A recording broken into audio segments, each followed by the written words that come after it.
Hungry Trilobyte podcast would like to acknowledge conventions such as WhedonCon.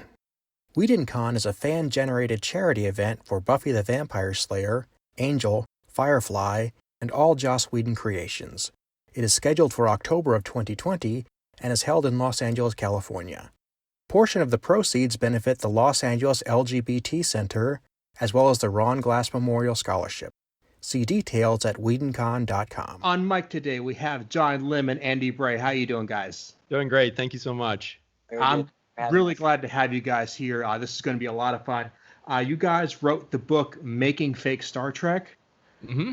But moreover that, you guys were on one of my favorite internet projects, Star Trek New Voyages. And I feel like we have to take a little bit of a time warp here because if somebody's getting into Star Trek now, if they're like, we just had the announcement of season 3 of Discovery. Mm-hmm. Star Trek is big news right now.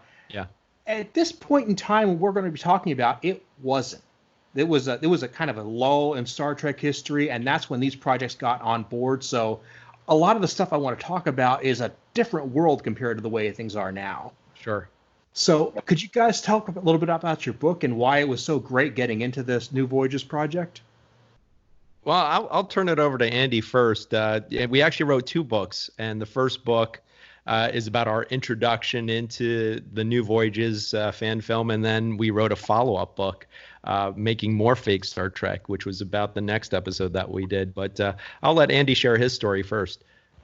Yeah, it was, well, like you say, it was a different time, and we talk about that in the book, that Star Trek fans have a tendency to, when there is a lull in real Star Trek, so to speak, fans kind of fill the void. In the 1970s, it was fan fiction, and in the early 2000s, it was fan films. The low cost of making internet productions suddenly made studio Star Trek making possible to dozens of different fan groups, and New Voyages was one of the first to start incorporating actual professionals who work on real Star Trek. And the project that brought John and I in was To Serve All My Days, which had Walter Koenig reprising his role as Chekov, written by D.C. Fontana. We had Kevin Haney, who didn't work on Star Trek, but had won an Oscar for doing makeup on Driving Miss Daisy. And so it was kind of this point where Star Trek fan films were becoming very professional. And they weren't licensed, they weren't real, which is why we call it, fake Star Trek.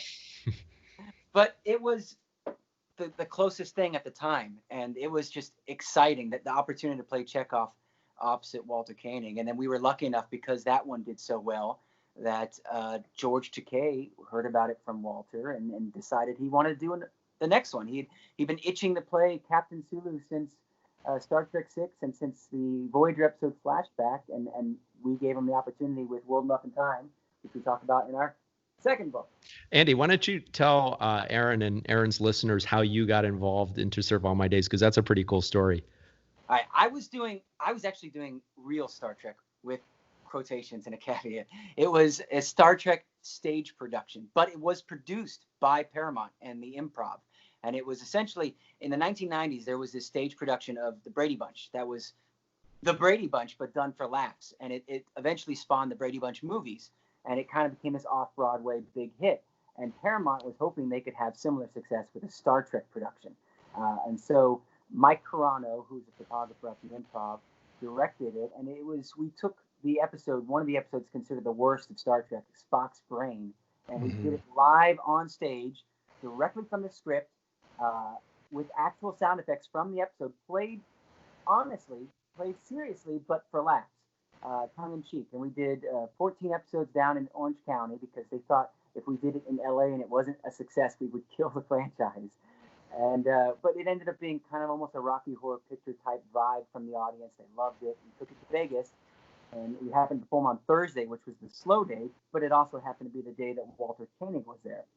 And so my co-star, Gabe Diani, who played Spock in Spock's Brain, convinced me to go up to Walter while he was doing Q&A on the stage and say, "Hey, Walter, we're doing a production of Spock's Brain. Would you come and see it?" He said, "Oh, absolutely. I saw the poster in the vendor's room, and of everyone on the poster, you look the most like who you're supposed to look like." And then he came and sat front row center, and watched the production, came backstage afterwards, thanked us all, He came up to me and said, Andy, I noticed when you do Chekov, you do this thing with your lip. Why do you do that? And I told him, well, gee, Walter, I was studying the part. I couldn't do the accent at first. And I watched episode after episode, and then I realized as soon as I did the lip thing, this Elvis lip thing, I was able to do the accent. He says, I don't do that. A little bit? No, I don't think so. I'll look back at the episodes, but I don't think so. And I thought, well, I met my hero. I might have ruined it, put my foot in my mouth, but I met my hero. What a cool thing that was. And then that was summer. By that winter, I got an email from director of New Voyages, Jack Marshall, saying, Walter Koenig is doing an episode of New Voyages, and he saw you doing a play, and he wants you to play the young Chekov in the episode. And from there, it was just like, dream come true. Work with Walter, go to his house to rehearse, and it was just absolutely amazing. And that's where I met John. Yeah. While Andy was acting in the stage play, I had actually discovered the rabbit hole of fan films, starting with Star Wars fan films, which I think in 2004 were a little more prolific. But there were, as Andy mentioned, there were a growing number of Star Trek fan films.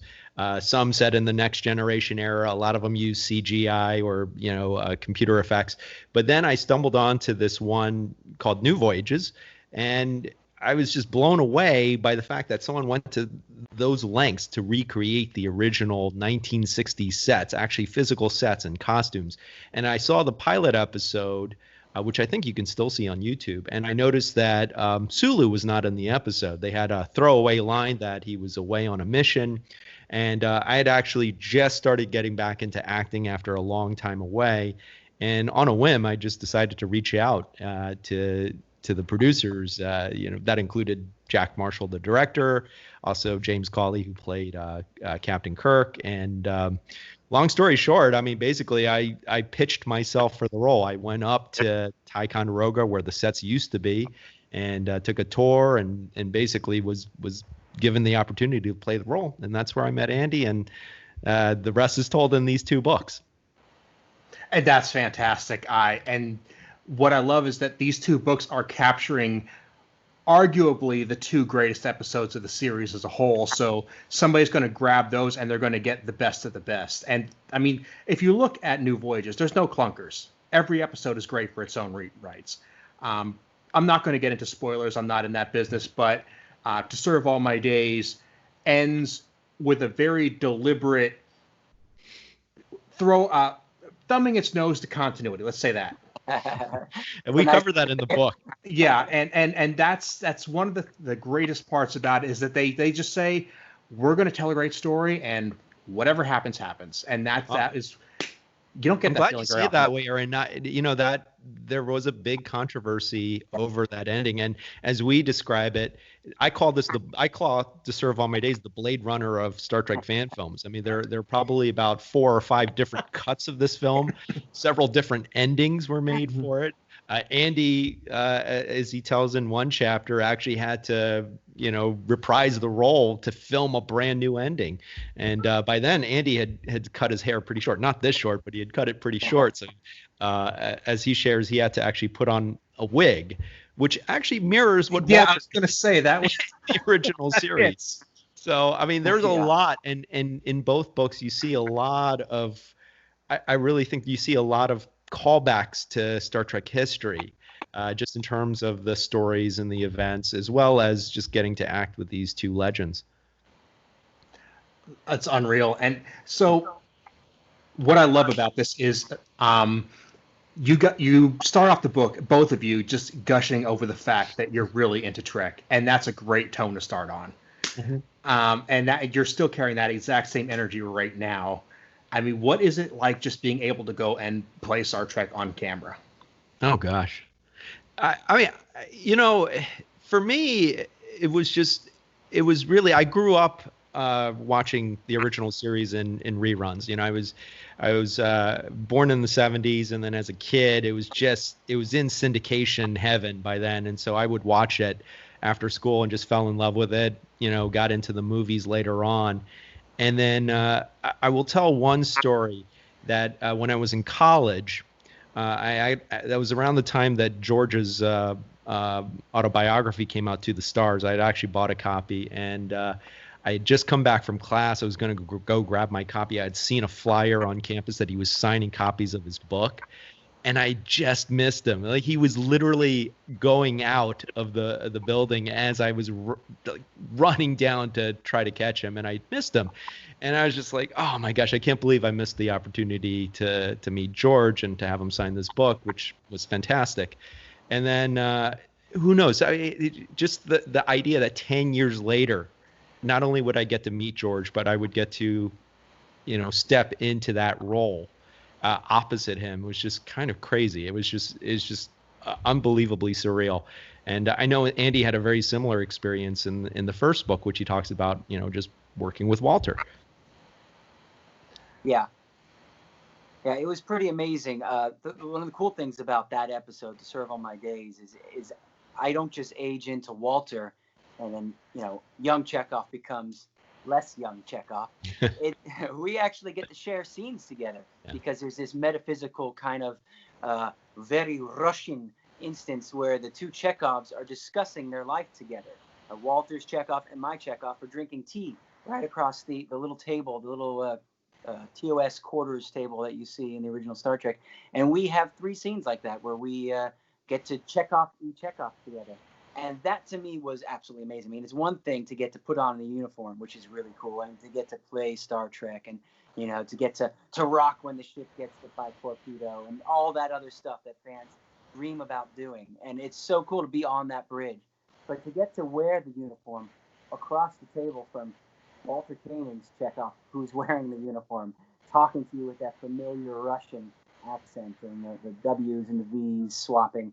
That is just so incredible. And I try to capture just what it's like in the book. I mean, just how amazing it was to get to go to his house, to rehearse with him, and then to be on set acting in Star Trek with him. And it was just beyond surreal. And for the fans on the other side of that screen there, it's interesting because, I mean, CBS has always been very clear about this is canon, this is not. And I mean, it's as long as I've watched Star Trek, there's always been a very clear line where that is. But New Voyages, Phase 2, those chosen few fan productions have been kind of nudged as close to that line as they could. The fans have adopted that in a big, big way. And have you guys felt that energy of being like kind of seen in the same pantheon as Next Gen, DS9, the other spinoffs?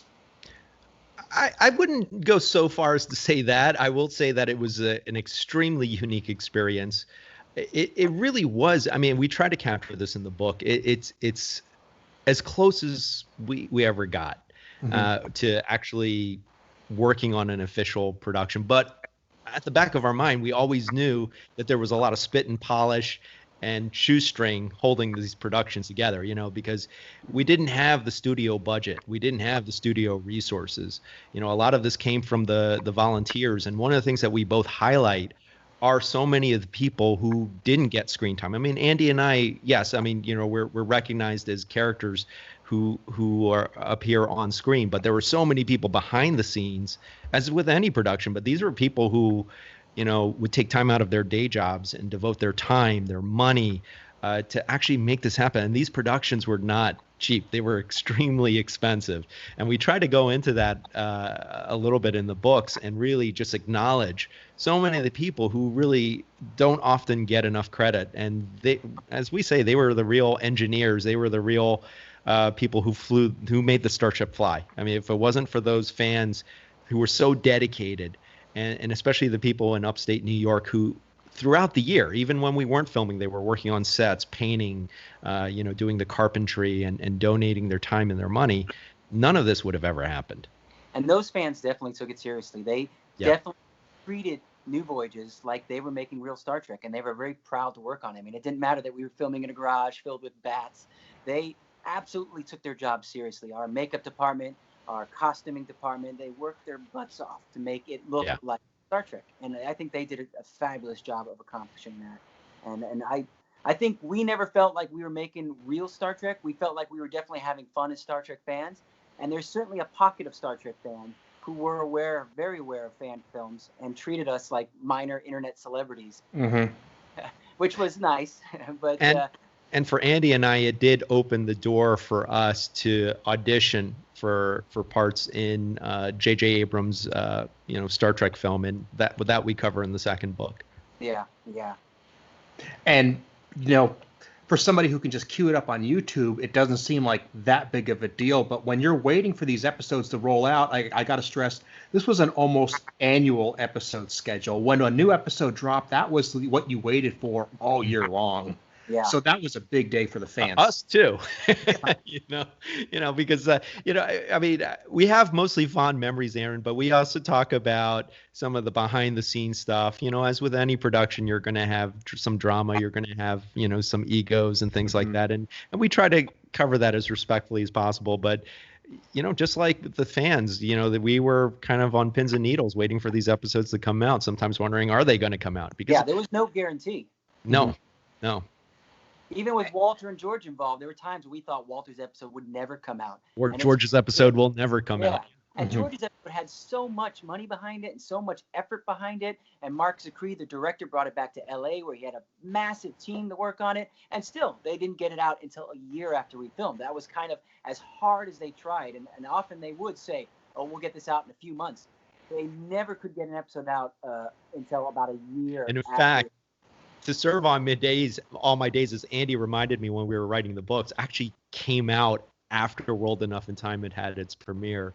So the timeline is a little, as I like to say, it's like Back to the Future too. And that definitely was a challenge in writing two separate books because the production of the two episodes is so intertwined that we actually had to separate the two to make them two books. Because originally, Aaron, we intended to write one book.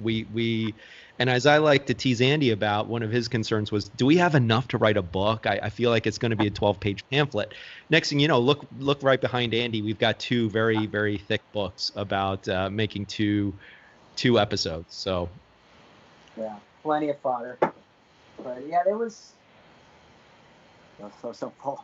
Yeah, it was difficult to write because, like John said, they were so interweaved that originally, as one book, it would have just been vastly confusing because World Enough in Time, that story would have begun halfway through the Serve All My Days storyline, and it just would have been two stories kind of going at the same time.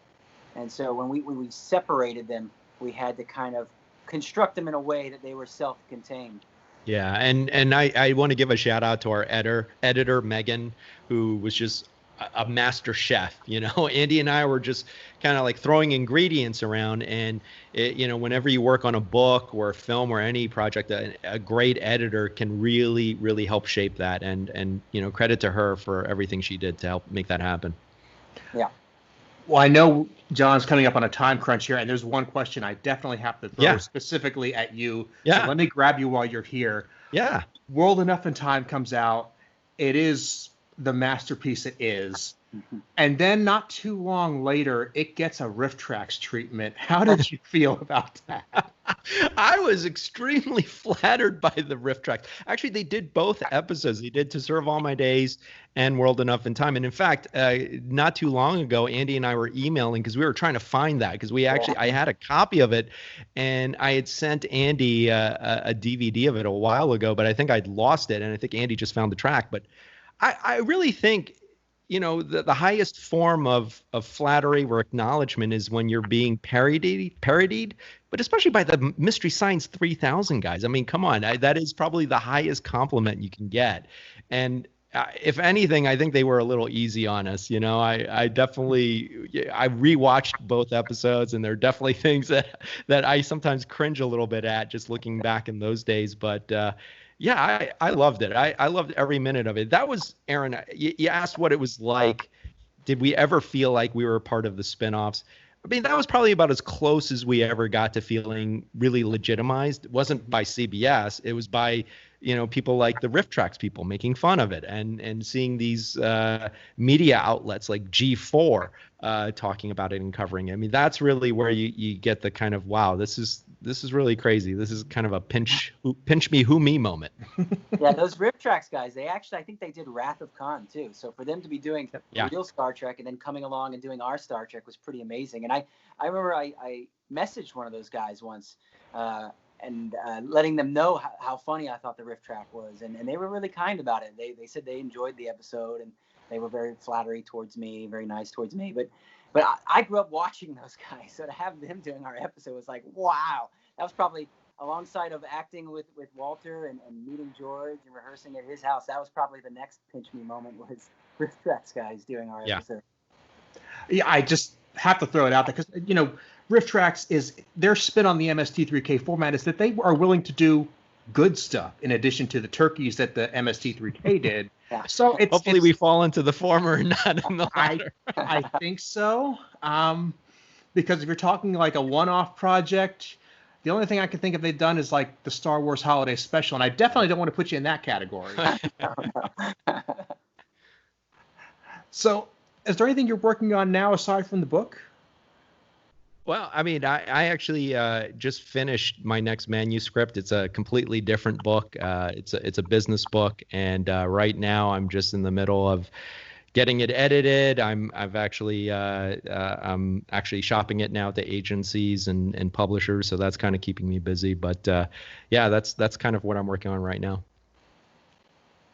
Well, I know better than to ask specifics because I know when you're shopping it around, you got to keep tight lips. But I'm interested, and when you can talk, I'd love to hear about it. Absolutely. Andy? Yeah, same thing. I decided to take a break from making fake Star Trek because John doesn't have another story to tell, but I did a third making fake Star Trek episode. I did a third New Voyages episode, but after, what was it, John, like 3 years of working on it? 3 years, Aaron. In fact, it was 3 years ago this time that Andy and I were just at the very early stages of working on these books. And my daily thought was, this is a mountain to climb, and I have no idea how we're going to climb it. Yeah, and we just got through it, so I wasn't eager to jump into another fake Star Trek book. That's on the to-do list, maybe one day, is covering Blood and Fire, the David Gerald episode. At the moment, I'm working on a novel, a fiction novel. Okay. Again, same disclaimer, not going to ask, but would definitely like to know when you're ready. Absolutely. When it's ready, I'll let you know. Maybe you'll have us back on at that time. We could talk about two very different books. I would be glad to, because, I realize you did the fake Star Trek, and that's awesome. But, you've got a life that goes on. The fans have a life that goes on. I want to keep tabs on what motivates you here going forward. I mean, I would love to sit here and, spin a wheel about, hey, what if you did a movie about making fake Star Trek and it became this meta, but I don't expect you to just be bound to that forever. Well, it'd be okay. I mean, it's funny because these episodes we filmed well over 15 years ago. Mm-hmm. And one of the things that Andy and I were really curious about was what would be the reaction of our former castmates and our former crewmates who worked on this. And to our great surprise, many of them were like, wow, this is exactly as I remember it. And you even shared things I had forgotten about or things I didn't know about. And so it begs the question, how were we able to write not just one, but two really big books on this? And as I like to say, it really started with the fact that Andy and I became good friends from these shows, and we kept in touch over many years, and we would hop on the phone like a pair of old men and just rehash the same stories about our days acting in this. So there's something to that period in our life, which we really hold with a lot of reverence. And so it really was because we told each other these stories over and over that we remembered them. Because I didn't keep a journal back then. I certainly didn't have like a YouTube channel where I was documenting all of this type of stuff. In fact, social media really wasn't a thing, where it was just really just a kernel of an idea. So the only way we were able to even remember a lot of this was just by sharing the same stories over and over, not only to each other, but to people in our lives. And that's really kind of how we were able to write the book about it. Yeah, but we do agree that it would make a heck of a television show if anyone decided to pick it up, that it would be a fun kind of comedic look at fandom. Yeah, so John Hurwitz, if you're listening to this, I think this would be a great project for you to work on.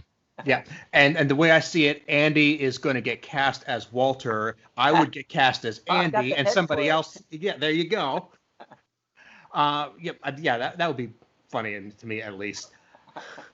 Yeah, a cameo would be, I think that would be at least tradition, right? I mean, they did that with Tommy Wiseau and the Disaster Artist, so I think that would at least be a nice nod. And then Walter himself has to get cast as like the cabbie who drives you from the airport or something. There you go. Yeah, that would actually be pretty fitting. I think I could picture that. Yeah. But like you're saying that you're glad you put all these stories together and you hashed them out.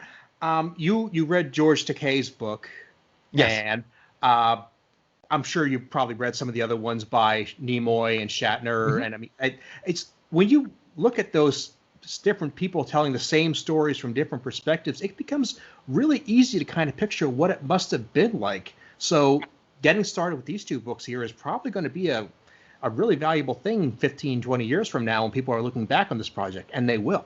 Yeah, I hope so. I mean, our goal was really when we wanted the reader to feel like that they're sitting down with us over a meal or over the phone, and we're just telling them the stories of what it was like. Just everything you would want to know about acting or participating in a project like this. Yeah. So and Star Trek, this era of Star Trek history, this fan film era, is interesting history. I mean, there were so many Star Trek fan films, Continues, Hidden Frontier, Exeter, and no one has written any kind of book that covers any of them, the making of fan films, what it's like to make a fan film. So I feel like, at least in that context, it's an interesting story that no one else has told, and that I think would interest a lot of fans to know, even if they don't know New Voyages, to know just what it's like working with your heroes trying to make an episode of Star Trek. Yeah, and these things are always on a hair. They're always hanging by a thread. Were you guys familiar with Ajax at all? I think outside of was that another Star Trek fan production? It was a production. It was also a set available for available for other productions. Oh, interesting. It was located in Oklahoma City for a while. I had the chance to visit when it was still here. Mm-hmm. And the point I'm getting at is that it wasn't long after that things happened, and they had to get rid of it, and they couldn't find a new home for it, so it was literally destroyed. Oh, that's a shame. To the best of my knowledge, I could be wrong, but that was the last I heard. And that could have happened to New Voyages. It could have happened to Continues. It could have happened to any of these other productions. It only lasts as long as the luck lasts out.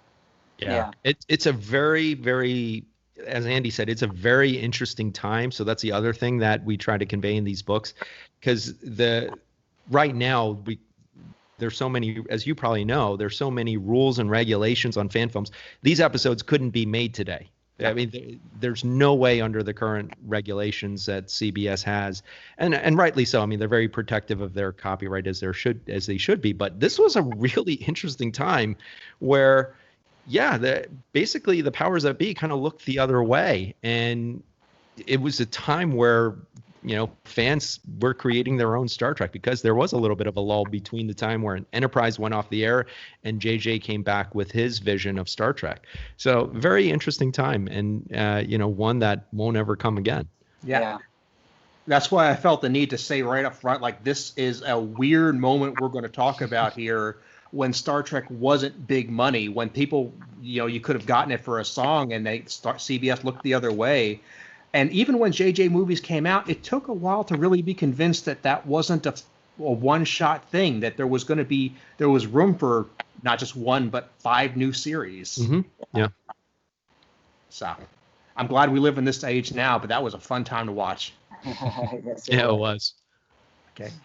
Well, John, I know you've got to go, and I appreciate you being here, so I really don't want to hold you anymore, and I really hope I can have you back. Absolutely. It'd be a pleasure. Thank you so much, Aaron, for having me. And I just want to say to your listeners, I mean, making a podcast is hard, so definitely leave a rating and review, and it helps out. As a fellow podcaster, I know that it's a lot of work. So I want to thank you so much, Aaron, for having both of us on the show. Gladly. And I'm going to make sure your podcast gets put on our show notes, so anybody who's listening can check that out. And Andy, thank you again so much for doing this. And I really appreciate all the stories, and I love the book. My pleasure. Thank you. Thank you. For saying that. That's very kind. Thank you guys so much, and I hope you have back soon. Thank you. You too.